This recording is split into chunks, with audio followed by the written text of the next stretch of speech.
बिस्मिल्लाहिर्रहमानिर्रहीम। बुखारी टॉक्स में खुश आमदीद।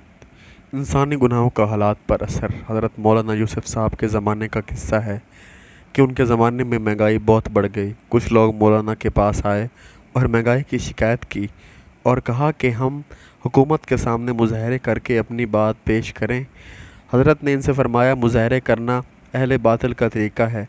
फिर समझाया कि देखो, इंसान और चीज़ें दोनों अल्लाह ताला के नज़दीक तराजू के दो पलड़ों की तरह हैं।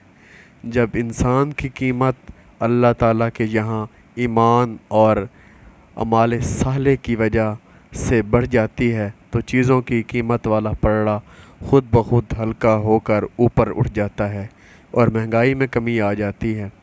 और जब इंसान की कीमत अल्लाह ताला के यहाँ उसके गुनाहों और मुसीबतों की कसरत की वजह से कम हो जाती है तो चीज़ों वाला पलड़ा वज़नी हो जाता है और चीज़ों की कीमतें बढ़ जाती हैं।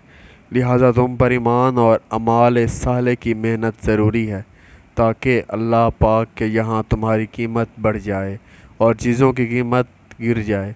फिर फरमाया, लोग फ़क्र से डराते हैं, हालांकि ये शैतान का काम है। इसलिए तुम लोग जाने अनजाने में शैतानी लश्कर और एजेंट मत बनो। अल्लाह की कसम, अगर किसी की रोज़ी समंदर की गहराइयों में किसी बंद पत्थर में भी होगी तो वो फटेगा और उसका रिज़्क उसको पहुंच कर रहेगा।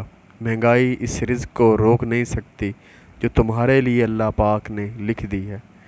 अल्लाह पाक हमारे गुनाहों को माफ़ फरमाए। नोट: इस पोस्ट का मकसद लोगों को अल्लाह की तरफ बुलाना है, गुनाहों से तौबा की तलकीन करना है, ना कि किसी सियासी अमल की नफ़ी करना है। उम्मीद है चैनल की वीडियो आपको अच्छी लगी होगी। चैनल को सब्सक्राइब कर लीजिएगा। शुक्रिया। अल्लाह हाफ़िज़।